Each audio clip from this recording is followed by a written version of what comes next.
नमस्कार, आपके साथ मैं हूं घनश्याम उपाध्याय। इससे पहले की खबरों की शुरुआत करें, आप सभी को गणेश चतुर्थी की शुभकामनाएं।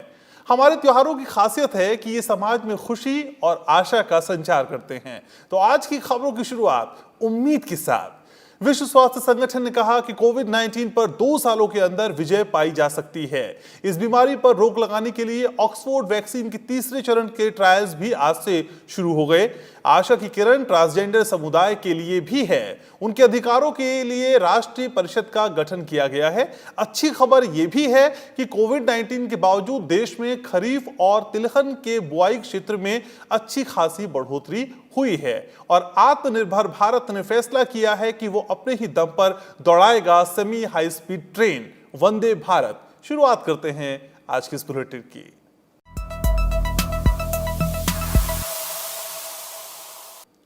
2 साल से कम वक्त में कोविड महामारी से हमें निजात मिल सकती है, विश्व स्वास्थ्य संगठन का ऐसा मानना है। हालांकि विश्व स्वास्थ्य संगठन का कहना है कि इसके लिए दुनिया के तमाम देशों को एकजुट होकर काम करने की जरूरत है।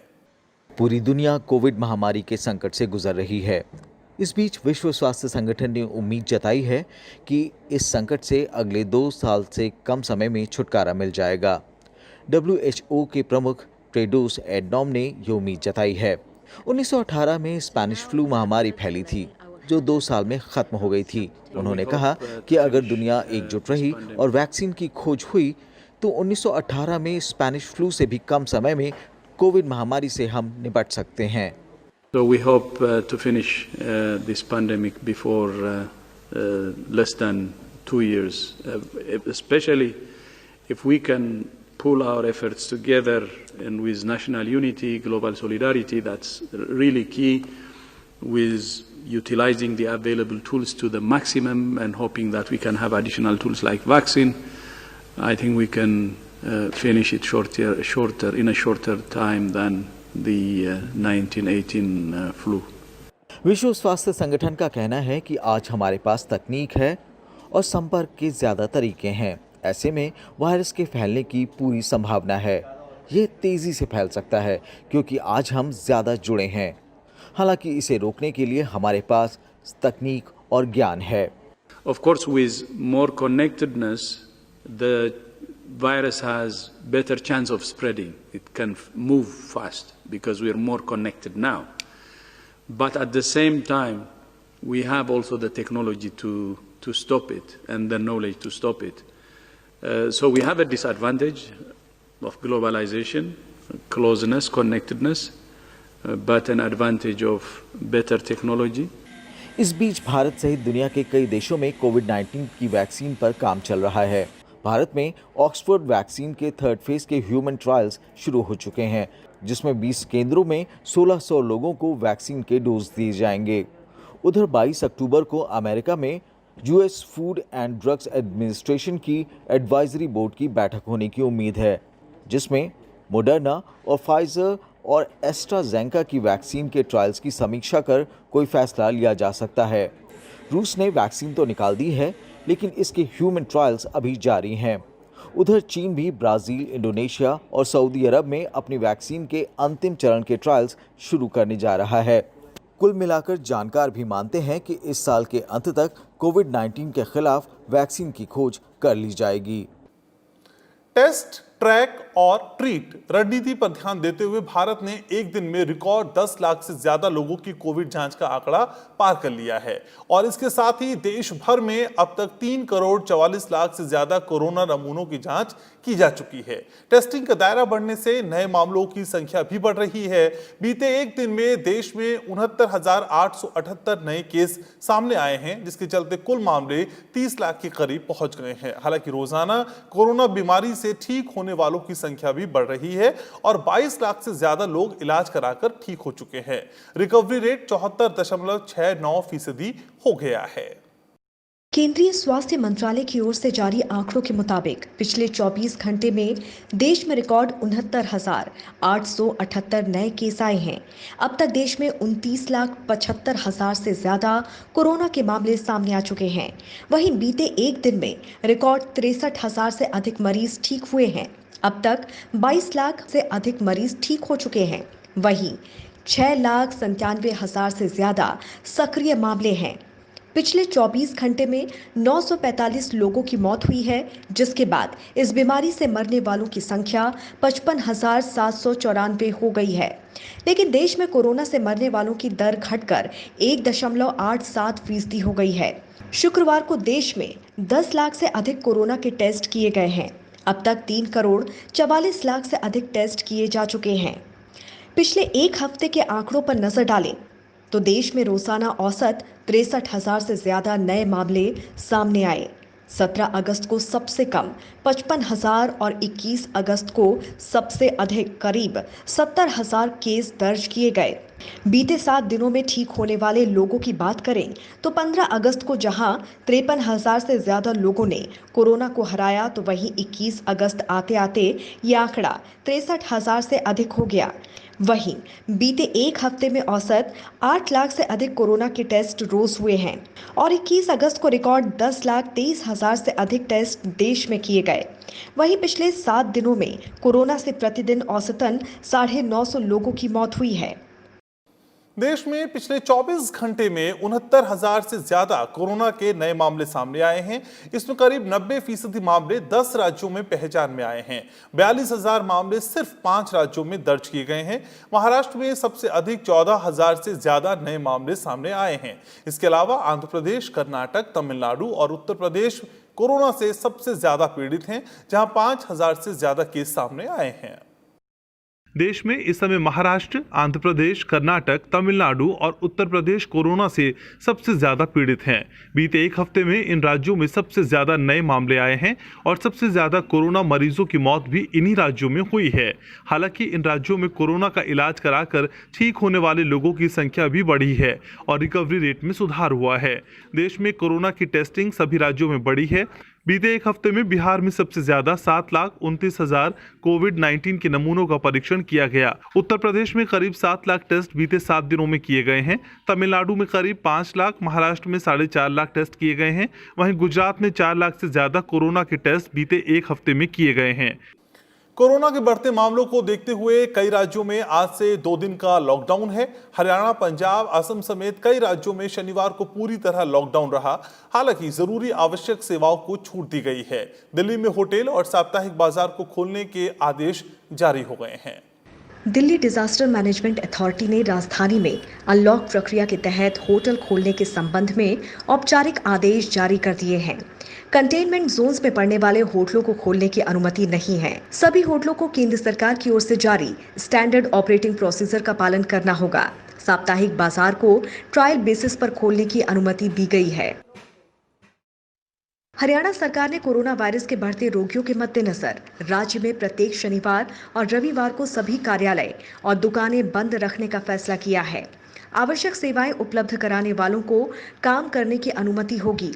सार्वजनिक और निजी परिवहन को भी छूट दी गई है। उधर असम में शनिवार और रविवार के दौरान व्यापारिक प्रतिष्ठान बंद हैं और लोगों की आवाजाही पर भी पाबंदी है। इससे पहले असम सरकार ने सोमवार से शुक्रवार तक 50% क्षमता के साथ सार्वजनिक परिवहन व्यवस्था की अनुमति दी थी। मुंबई महानगर निगम ने कोविड-19 होम क्वारंटीन संबंधी दिशा निर्देशों में बदलाव किए हैं। अब 50 साल से ज्यादा उम्र के असिम्प्टोमेटिक मरीज जिन्हें अन्य बीमारियों की शिकायत है, उन्हें संस्थागत क्वारंटीन में रहना होगा। उन्हें होम क्वारंटीन की अनुमति नहीं मिलेगी। दुनिया में कोरोना संक्रमण के मामले 2,27,67,000 के पार हो गए हैं। WHO के मुताबिक पूरी दुनिया में बीते 24 घंटे में 2,72,000 से ज्यादा नए केस आए हैं और 5,850 लोगों की मौत हुई है। वहीं पिछले 7 दिनों में विश्व में 17,72,000 से ज्यादा मामले आए हैं और 39,751 लोगों की मौत हुई है। अमेरिका और ब्राजील के बाद कई देशों में कोरोना के मामले तेजी से बढ़ रहे हैं। पिछले 7 दिनों में जिन देशों में कोरोना के सबसे ज्यादा मामले आए हैं, उनमें भारत सबसे ऊपर है। भारत में बीते 7 दिनों में करीब 4.5 लाख केस आए हैं और 6 लाख से ज्यादा मौत हुई है। अमेरिका में 3 लाख से ज्यादा मामले एक हफ्ते में आए हैं और 7,000 से ज्यादा मौतें हुई हैं। ब्राजील में 2,77,000 से ज्यादा मामले आए हैं और 6,841 लोगों की जान गई है। कोलंबिया में 7 दिनों में करीब 80,000 मामले, पेरू में 59,000 केस नए दर्ज किए गए हैं। अर्जेंटीना में 44,000 से ज्यादा केस एक हफ्ते में आए हैं। हालांकि यहाँ कोरोना से मौत का आंकड़ा काफी कम है। हालांकि कुल मामलों में अमेरिका और ब्राजील के बाद भारत का नंबर है। इसके बाद रूस और दक्षिण अफ्रीका में सबसे ज्यादा कोरोना के मामले दर्ज किए गए हैं। कोरोना संकट के मद्देनजर सवाल उठ रहे थे कि क्या आगामी चुनाव, उपचुनाव तय वक्त पर हो पाएंगे और होंगे तो फिर कैसे होंगे? जनता कैसे अपने प्रतिनिधि चुनेगी? इन तमाम सवालों के जवाब चुनाव आयोग ने दिए हैं। इस रिपोर्ट के जरिए समझिए चुनाव को लेकर क्या कुछ तैयारियां हैं और कैसे ये आगामी चुनाव पहले के चुनाव से अलग रहेंगे। चुनाव आयोग ने कोरोना वायरस के प्रकोप को देखते हुए कोरोना काल में होने वाले चुनावों और उपचुनावों को लेकर आवश्यक दिशा निर्देश जारी किए हैं। नामांकन के समय उम्मीदवार और वाहनों की संख्या के साथ व्यक्तियों की संख्या के नियमों में बदलाव किया गया है। चुनाव आयोग के दिशा निर्देशों के मुताबिक अब से चुनाव लड़ने वाले उम्मीदवार नामांकन पत्र और शपथ पत्र को ऑनलाइन भी दाखिल कर सकेंगे। बाद में इन्हें प्रिंट लेकर संबंधित क्षेत्रीय अधिकारियों के समक्ष जमा कराना होगा। चुनाव लड़ने वाले उम्मीदवारों के पास सुरक्षा राशि जमा करने के लिए पहली बार ऑनलाइन विकल्प भी होगा। देखिए, बहुत संवेदनशील निर्णय सब हो रहा है क्योंकि कोरोना काल का ये पहला चुनाव होगा जनमानस आधारित और एक एक पहलू को रोज के रोज चुनाव आयोग सुझाव लेते हुए निर्णय कर रहा है। कोरोना संक्रमण की रोकथाम से जुड़े दिशा निर्देशों को ध्यान में रखते हुए आयोग ने उम्मीदवारों के लिए डोर टू डोर अभियान के दौरान कई समर्थकों के साथ रहने की संख्या को भी 5 तक सीमित कर दिया है। जनसभाओं और रोड शो की अनुमति भी केंद्रीय गृह मंत्रालय और राज्य सरकारों की तरफ से जारी किए गए दिशा निर्देशों के मुताबिक ही दी जाएगी। चुनाव प्रक्रिया के दौरान सोशल डिस्टेंसिंग के मानदंडों के पालन सुनिश्चित करने के साथ साथ face mask, sanitiser, thermal scanner, दस्ताने, फेस शील्ड और पीपी किट का इस्तेमाल भी करना होगा। अगर इलेक्शन कमीशन इस बात पर एडमेंट है कि चुनाव समय पर होगा तो अब कोई दूसरा विकल्प भी नहीं है और जो कोरोना को लेकर जो गाइडलाइन है गवर्नमेंट ऑफ इंडिया का उसको फॉलो करना पड़ेगा इलेक्शन कमीशन को। सभी मतदाताओं को मतदाता रजिस्टर पर हस्ताक्षर करने और मतदान के लिए ईवीएम का बटन दबाने के लिए दस्ताने प्रदान किए जाएंगे। संबंधित राज्यों और केंद्र शासित प्रदेशों के मुख्य निर्वाचन अधिकारी स्थानीय परिस्थितियों को ध्यान में रखते हुए इन दिशा निर्देशों के पालन के लिए व्यवस्था करेंगे और कोविड-19 के लिए नोडल अधिकारियों के परामर्श से चुनाव योजनाएं बनाएंगे। इनके अलावा पोलिंग बूथ से जुड़े नियमों में भी बदलाव किए गए हैं। कोरोना के संक्रमण के बढ़ते खतरे को ध्यान में रखते हुए कुछ और कदम उठाने होंगे चुनाव आयोग को और ये सुनिश्चित करना होगा, लोगों में ये भरोसा देना होगा कि आप संक्रमण के शिकार नहीं होंगे। कोविड-19 अवधि के दौरान चुनाव और उपचुनाव के लिए व्यापक दिशा निर्देश जारी करने के मामले पर आयोग ने मंगलवार को एक अहम बैठक भी की। इससे पहले दिशा निर्देशों को लेकर चुनाव आयोग ने 17 जुलाई से 11 अगस्त के बीच राजनीतिक दलों से सुझाव और विचार लिए थे, जिन पर विचार भी किया गया। इसके अलावा राज्यों और केंद्र शासित प्रदेशों के मुख्य निर्वाचन अधिकारियों की तरफ से मिले विचारों और सिफारिशों पर भी विचार किया गया। मेक इन इंडिया अभियान को और मजबूत करने के लिए भारत सरकार ने एक और बड़ा कदम उठाया है। रेल मंत्रालय ने Vande Bharat semi high speed train का निर्माण भारत में ही तैयार कराने का फैसला किया है। इस योजना के लिए जारी टेंडर में चीन की कंपनी ने भी बोली लगाई थी, लेकिन अब इस टेंडर को ही निरस्त कर दिया गया है। आत्मनिर्भर भारत अभियान की तरफ एक और कदम। Vande Bharat semi high speed train का निर्माण अब भारत में ही होगा। ऐसा करने के लिए semi high speed Vande Bharat के 44 सेटों के लिए जारी टेंडर रद्द कर दिए गए हैं और अब अगले एक हफ्ते में नया टेंडर जारी किया जाएगा, जिसमें मेक इन इंडिया को प्राथमिकता मिलेगी। चेन्नई की रेलवे कोच फैक्ट्री ने 10 जुलाई को 44 हाई स्पीड वंदे भारत ट्रेनों के निर्माण के लिए टेंडर जारी किया था। 16 डिब्बे वाली 44 वंदे भारत सेमी हाई स्पीड ट्रेनों के लिए इलेक्ट्रिकल उपकरण और अन्य सामानों की आपूर्ति के लिए 6 कंपनियों ने टेंडर डाला था। इनमें Bharat heavy electricals limited, Bharat industries, electrowaves electronics private limited, Medha servo drives private limited, powernetics equipment India private limited, ये 5 भारतीय कंपनियां शामिल थी। इनके अलावा टेंडर के लिए बोली लगाने वालों में चीनी संयुक्त उद्यम CRRC Pioneer electric private limited इकलौती विदेशी कंपनी थी। टेंडर खोले जाने पर दावेदारों में यही कंपनी उभर कर सामने आई थी। हालांकि रेलवे ने मौजूदा टेंडर को रद्द करने की आधिकारिक वजह नहीं बताई है, लेकिन रेलवे का मानना है कि ये टेंडर किसी घरेलू कंपनी को दिया जाए। इस परियोजना की लागत करीब 1500 करोड़ रुपए है। प्रधानमंत्री नरेंद्र मोदी ने पिछले साल फरवरी में नई दिल्ली वाराणसी रूट पर देश की पहली वंदे भारत ट्रेन को हरी झंडी दिखाई थी। इसके बाद दूसरी वंदे भारत ट्रेन नई दिल्ली और कटरा के लिए चलाई गई। इस ट्रेन को केंद्रीय गृह मंत्री अमित शाह ने पिछले साल अक्टूबर में हरी झंडी दिखाई थी। ट्रांसजेंडर व्यक्तियों के अधिकारों की रक्षा और उन्हें अधिक सशक्त बनाने के लिए केंद्र सरकार ने ट्रांसजेंडर व्यक्ति अधिकारों का संरक्षण कानून 2019 के तहत भारत की पहली ट्रांसजेंडर राष्ट्रीय परिषद का गठन कर दिया है। ये परिषद केंद्रीय सामाजिक न्याय मंत्री के नेतृत्व में काम करेगा। इस परिषद में 10 सदस्य केंद्र के अलग अलग विभागों से होंगे, जबकि 5 राज्यों और ट्रांसजेंडर समुदाय के प्रतिनिधि भी इसमें शामिल होंगे। केंद्र सरकार ने ट्रांसजेंडर व्यक्तियों के लिए केंद्रीय सामाजिक न्याय मंत्री के नेतृत्व में देश की पहली राष्ट्रीय ट्रांसजेंडर परिषद का गठन कर दिया है। सरकार ने इसकी घोषणा बाकायदा गजट नोटिफिकेशन जारी करके की। परिषद के विधान के मुताबिक मुख्य रूप से इसके 5 काम होंगे। केंद्र सरकार को ट्रांसजेंडर व्यक्तियों के संबंध में नीतियों, कार्यक्रमों, कानून और योजनाओं के निर्माण में सलाह देना, ट्रांसजेंडर व्यक्तियों की समानता और पूर्ण भागीदारी हासिल करने के लिए बनाई गई नीतियों और कार्यक्रमों की प्रभावी रूप से निगरानी और मूल्यांकन करना, सभी विभागों की गतिविधियों की समीक्षा और समन्वय करना, ट्रांसजेंडर व्यक्तियों की शिकायतों का निवारण करना और केंद्र द्वारा निर्धारित अन्य कार्य करना। राष्ट्रीय ट्रांसजेंडर परिषद के अध्यक्ष केंद्रीय सामाजिक न्याय मंत्री होंगे। इसके अन्य सदस्यों में केंद्रीय स्वास्थ्य, गृह विभाग, अल्पसंख्यक मामलों, शिक्षा, ग्रामीण विकास, श्रम और कानून मंत्रालयों के संयुक्त सचिव स्तर के अधिकारी होंगे। इसके अलावा पेंशन विभाग, नीति आयोग, राष्ट्रीय मानवाधिकार आयोग और राष्ट्रीय महिला आयोग के सदस्य भी शामिल होंगे। वहीं 5 राज्यों या केंद्र शासित प्रदेश के प्रतिनिधि रोटेशन के आधार पर परिषद के सदस्य होंगे। इसके साथ ही ट्रांसजेंडर समुदाय के 5 सदस्य और गैर सरकारी संगठनों के 5 विशेषज्ञों को भी इस परिषद में नामित किया जाएगा। ट्रांसजेंडर व्यक्ति अधिकारों का संरक्षण कानून 2019 में राष्ट्रीय ट्रांसजेंडर परिषद के गठन के साथ ही ये प्रस्ताव भी किया गया है कि सरकार समाज में ट्रांसजेंडर व्यक्तियों के पूर्ण समावेश और भागीदारी को सुनिश्चित करने के लिए कदम उठाएगी।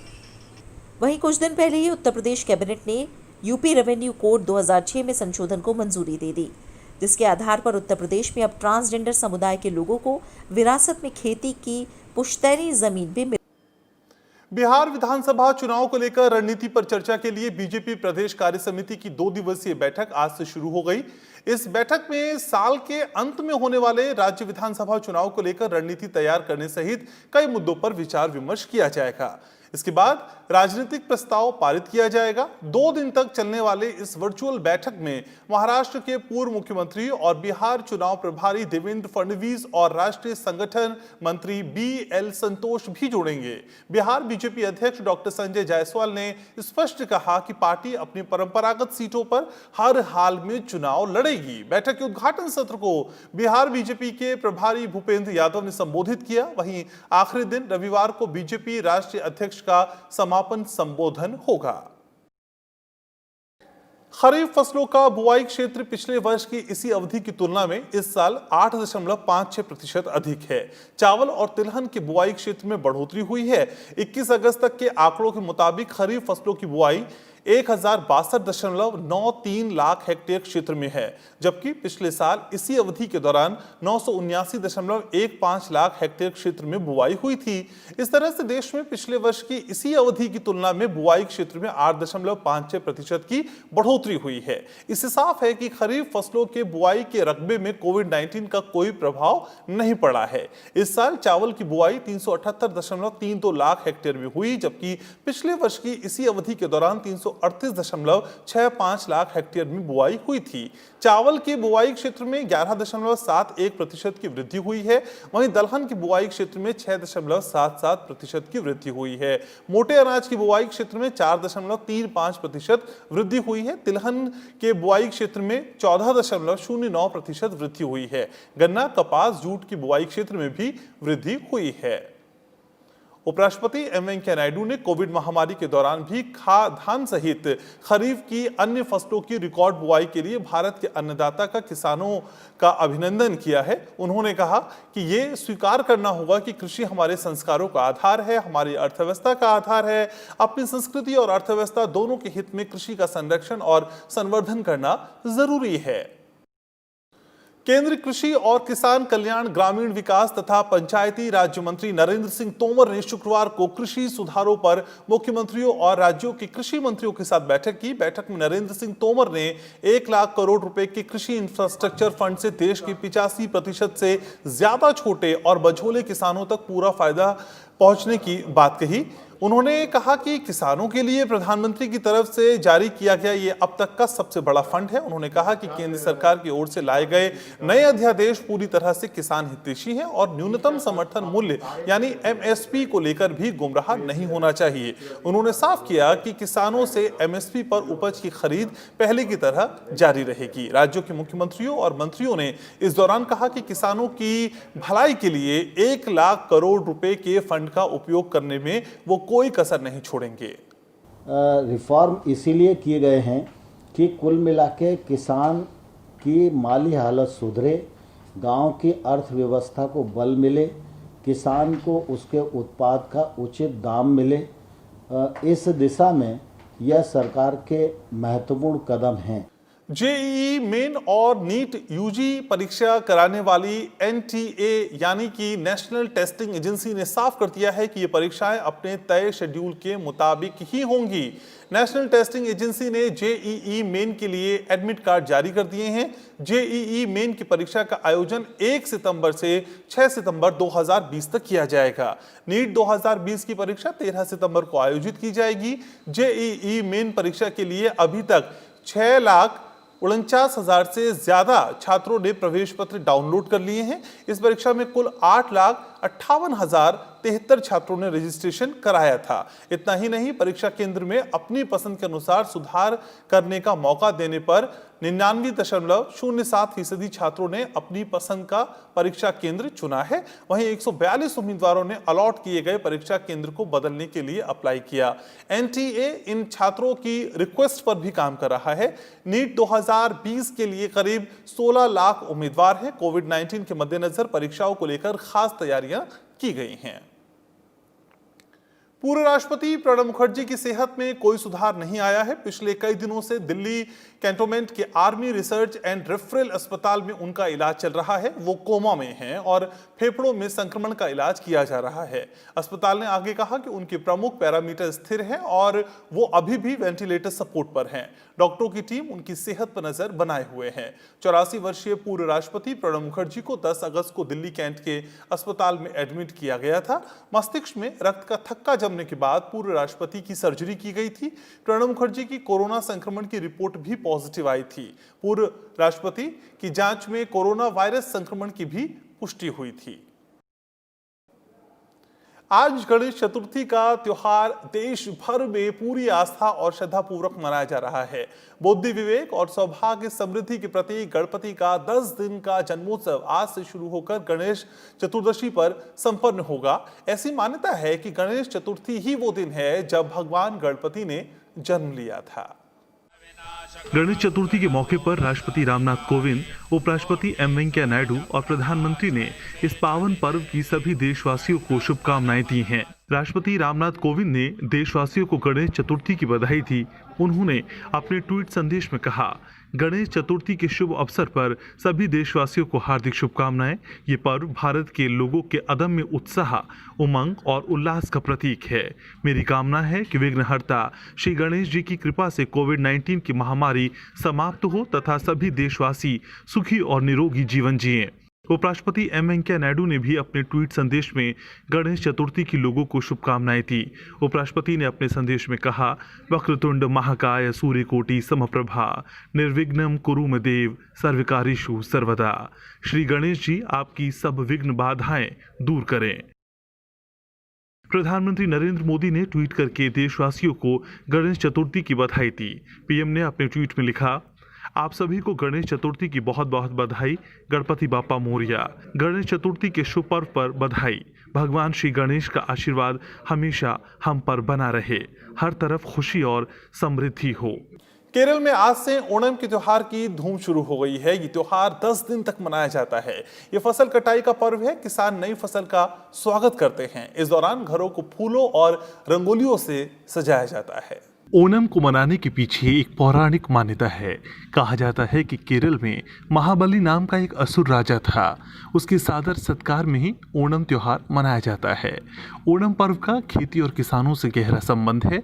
किसान अपने फसलों की सुरक्षा और अच्छी उपज के लिए श्रावण देवता और पुष्प देवी की आराधना करते हैं। फसल पकने की खुशी लोगों के मन में एक नई उम्मीद और विश्वास जगाती है।